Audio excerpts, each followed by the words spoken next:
Hi everyone, my name is John Syquia and I'm from Kwansei Gakuin University in Nishinomiya, Hyogo, Japan. I'm here to tell you today about the development of a new rubric for assessing interactional competence, or IC. Thank you for choosing to watch my presentation. Hopefully there's something useful for you in your own research or in your classroom.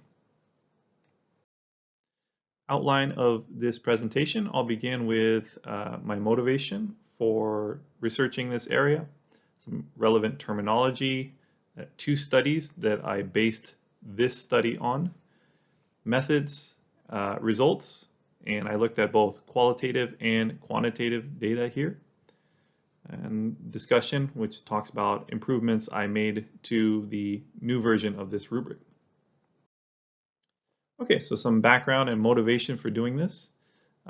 In my class, I do assessments of group speaking activities. And if you look at it from the point of view of grammar and vocabulary, they are quite high level, but oftentimes students are missing something in the conversation. It just sounds a bit unnatural. So oftentimes I feel like the conversations are functioning like a police interrogation. That is, lots of questions, but little reaction to them. Many times the speaker is just firing off questions to another person, but not really processing it or showing signs of uptake. This isn't limited to my own experiences only. Tidmarsh and Kurihara called this conversation spotlight performances, and they were referring to conversations where there's little discussion of the partner's ideas. Each person takes long speaking turns. It's not a lot of quick back and forth. And also there were long pauses between speaker turns as well. So generally, the ability to have a good conversation relates to a speaker's proficiency. Higher proficiency equals a better communicator. Makes sense, right? However, not always.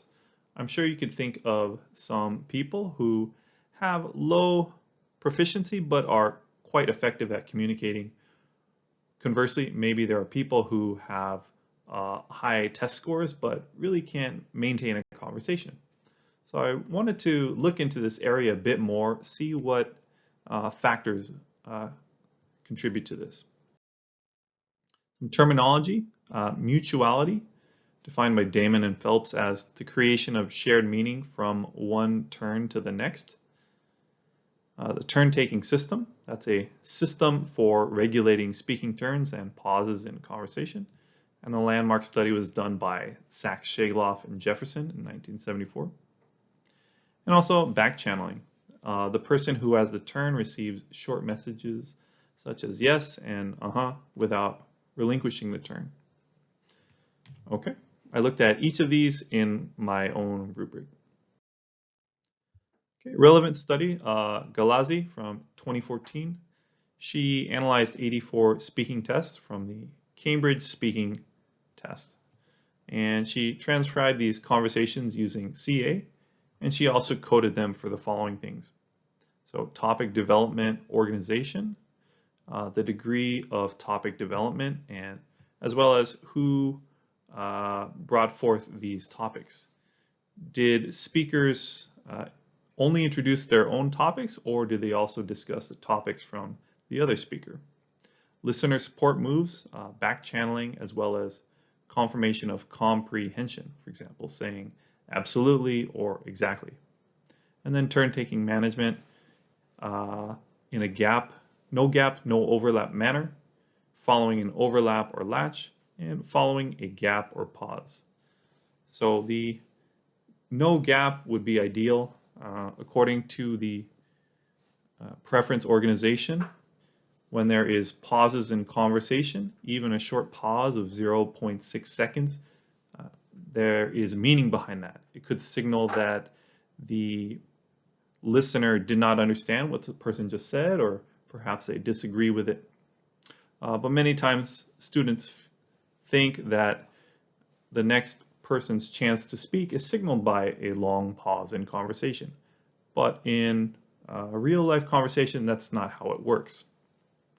So the findings from Galazi were that the B1 speakers, that's the Cepher level B1, these conversations had low mutuality. That is, people mostly discussed their own topics. One person would bring up a topic, the other person wouldn't really roll with that. They would just talk about something else that's sort of related. And also, again, long pauses between the speakers, like the spotlight conversation. The B2 speakers here had a bit more mutuality and more collaborative features to their conversations. And then the C1 speakers, higher proficiency, they had more confidence in developing their own and other initiated topics, fewer pauses, more back channeling. These conversations were a lot more cohesive, a lot more back and forth. Another relevant study was Nakatsuhara et al. From 2018. They had 6 raters watching 12 recorded conversations, speakers of different proficiency.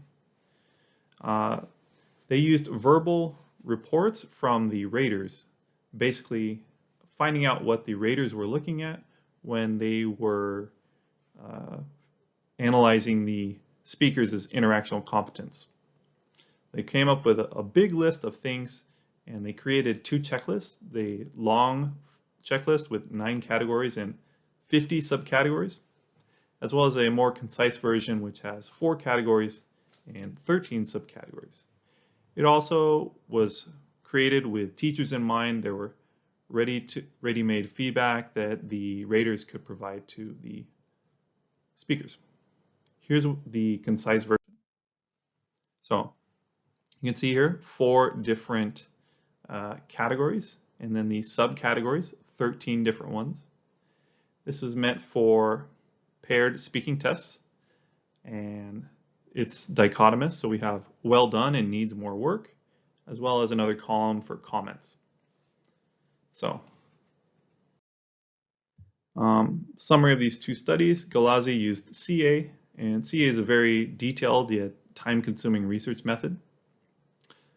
Nakatsuhara's et al. Concise version is very good, but still it would be quite a burden for people to use this in their own classes. I think to rate something in real time would be quite challenging.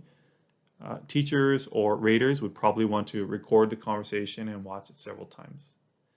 And with 3 or maybe even 4 speakers in the conversation, that would add to the difficulty in rating that.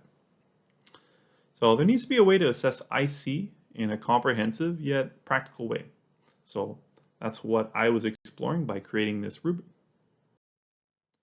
So I made this rubric based on Nakatsuhara et al., the Galazi study, Yoon and Chen, and Harrison Leamy that came out this year.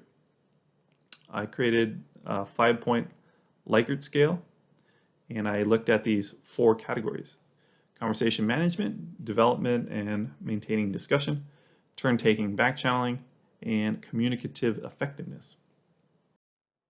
Here's the rubric. You can see it's quite wordy and hard to read on this slide, but you can download it from this website as well as other supplementary materials from this presentation.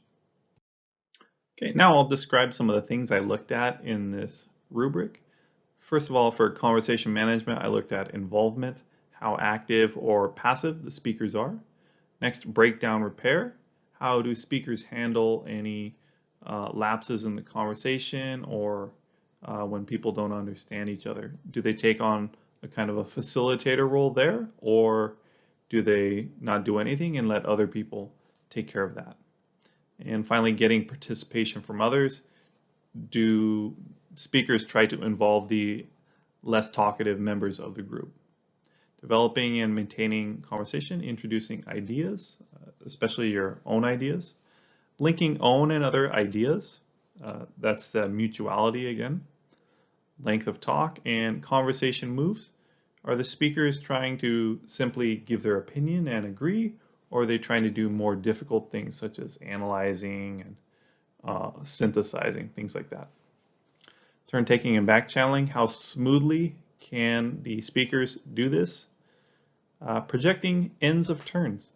Are they using pausing or intonation to signal that they have stop speaking and they are relinquishing their speaking turn. Backchanneling, and also the use of placeholder phrases.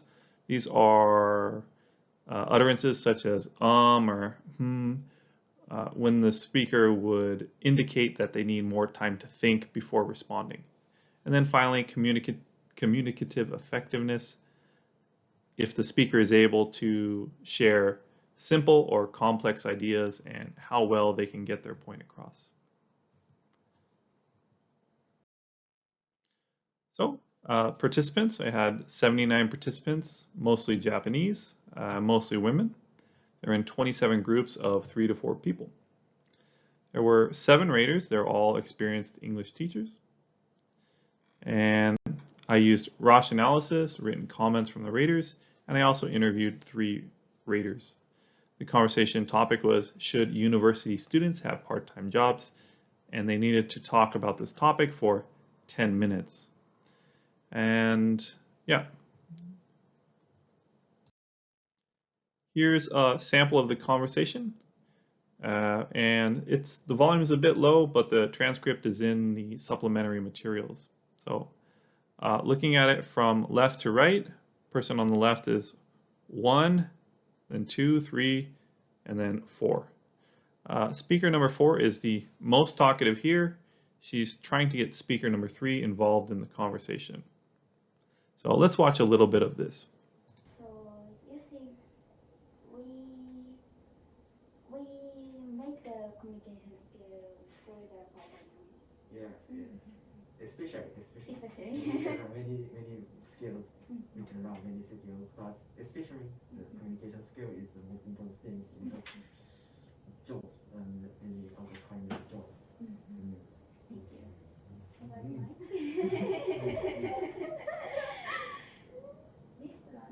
Restaurant? How about the restaurant? Do you have a good way to job at restaurant?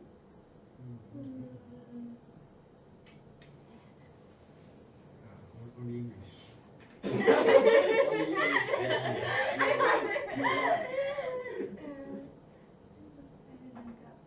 Communication skill. Gesture is gesture is it's good. I'm sorry. Customer? Yes. Correct? Okay, you think we can make the communication skill to at what time? How about the Hindi? Okay, you can see here she's really facilitating the conversation, really scaffolding speaker number 3, giving her appropriate words and kind of helping her to say what she wants to say without resorting to using Japanese. Speaker number 2 is also quite involved in the conversation, but he has a bit of an idiosyncratic way of speaking, a bit stumbling over his words.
Let's talk about Roche analysis. So in the Roche model, the odds of a person answering an item correctly are estimated based on a person's ability and the item's difficulty.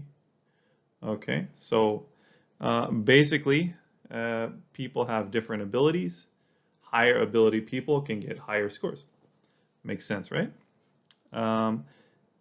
By doing a Roche analysis, you can see if test items are functioning correctly, or in this case, the rubric works as it should.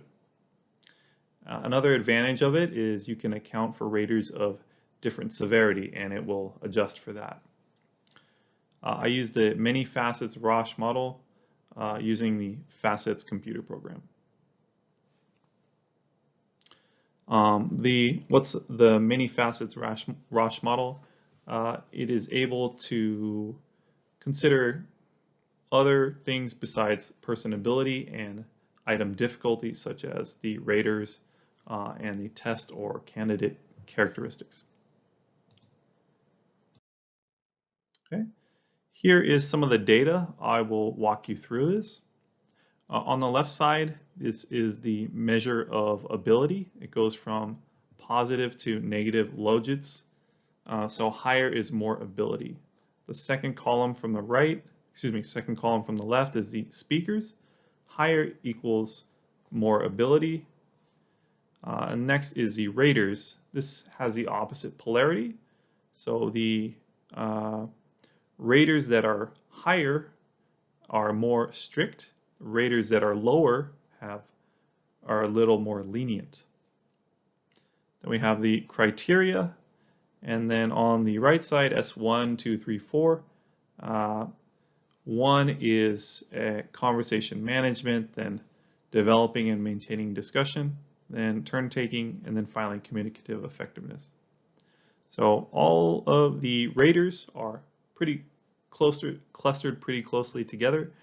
That's a good thing. That indicates that they are rating pretty similarly. And the items are also pretty close together as well. It indicates that none of these are significantly more difficult than the other ones. There's a good spread of person abilities as well. We have very high ability speakers and quite low as well, which is good. Okay, here's some more data here. I'm not going to talk too much about this one, but the model explained 73.06% of the variance, which is good. And inter-rater reliability is also quite close to what was expected here. Also good. Now, to make a bit more sense of this, Lineker, who created the many facets Roche model, created some guidelines. And McDonald, if you want a great study, also talks about these as well. So I'll talk about these one by one. The first is category observations greater or equal to 10. Basically, if you don't have 10 data points for each score, that model does not function very well. And so I had at least 10 per each number here. Monotonic average measures. Basically, the numbers are going up in order. So if you look at 1 for management at minus 2.77, it's going up bit by bit until it's at 4.30. So that's good. Outfit mean squares. Outfit is a measure of misfit, or when the data doesn't meet the model. You can see here, no problems as well. Here's a bit of a problem though. For the threshold calibrations, they are increasing step by step, just like the average scores, but on 2 of them, 2 areas, the thresholds aren't sufficiently far apart, and this can indicate a lack of clear criteria for a category. That is, the raters are treating a score of 3 and 4 for development as about the same. Same thing with turn taking between 2 and 3. This is a bit easier to visualize with the probability curves here. And this shows if all category scores are being used. Look at conversation management in the green circles. They all have distinct peaks on here, which is good. That's what we want. However, looking at developing and maintaining conversation, as I mentioned before, a score between 3 and 4, they're not very far apart, which can indicate that it's not clear in the rater's minds. Same thing with turn-taking back channeling. A score of 2 and 3 was quite close to each other, so that's not ideal. Communicative effectiveness looked fine. And looking at scores of 1 to 5, you can see all of them. They're a much higher peak. That doesn't mean that 1 and 5 were assigned more often. That's just how the data looks. Okay, some qualitative data. I interviewed 3 raters, and here's what they told me. They thought the rubric was fairly easy to use, and the color coding was helpful because it was quite wordy. Some of the scores they thought were difficult to distinguish between a 4 and a 5 and say a 1 and a 2. There was some overlap with the descriptors as well. And one person said I should give more specific feedback during the rater training, such as this is what a 5 is, this is a 3, this is a 1. Okay. A few issues that came up during these interviews. Must all bullet points for a score be satisfied to award that point? So the raters' methods varied, and I should clarify that in the future training. How do raters handle L1? For example, they're talking in English and then they switch to Japanese, but they're still doing these conversation moves or satisfying the interactional competence requirements. Most raters just ignored this, but one didn't. And that's something else to be clarified in the training as well. If one person only asks questions, rapid firing questions to another speaker, like the police officer in an interrogation, I thought that should get a maximum score of 3 for future rubrics. And I asked them, should turn taking and back channeling be separate? One rater thought that it would probably be easier to grade, but in the end I thought that they're not a main part of IC, so keep it as is in the later improved version. Okay, so another issue that came up, how do you score conversation management for problem-free conversations? What if all the speakers are high proficiency? What do you do with this? So I decided to change the conversation management to conversation involvement and make it less focused on problems. Next, would a more academic topic encourage more difficult conversation moves? For example, comparing, summarizing, or disagreeing. In the next time I use this rubric, I think I'll try a more difficult topic. The topic for this was, should university students have part-time jobs? And that's not too difficult. It was challenging for many students to talk for 10 minutes, but many of these conversation moves like summarizing or comparing would seem out of place here. So possibly in the future, a task where they have to come to some resolution or debate the demerits and demerits of different proposals would be appropriate. Does the task measure performance or ability? I think it should measure ability. It's probably too short to measure performance. If we wanted to measure performance, I think maybe 2 or 3 more tasks, seeing how the speakers performed in a variety of contexts would give a more accurate representation of their abilities. So, yeah. And one rater wanted to shorten this to 10 minutes. I thought it was a bit long and everyone kind of ran out of steam after a while, but 10 minutes is pretty standard in many studies, and I wanted to see their ability to keep the conversation going. So some rubric changes I made. I changed conversation management to involvement. I removed the mention of back channeling from conversation involvement. I removed lots of redundancies in the rubrics. Clearly stated max scores for L1 back channeling and police officer-like questions. And then I revised the descriptors of those closely connected scores that I had mentioned earlier. And again, you can get the new and hopefully improved version at this URL. So in conclusion, I created a rubric for measuring IC. IC has a basis in CA, which is time consuming and requires training. The quantitative data indicated that it worked well, and the qualitative data in rater interviews said, gave me a few ideas to improve the subsequent version. But this new version also needs validation with more participants, and particularly participants in different contexts. So that's about it.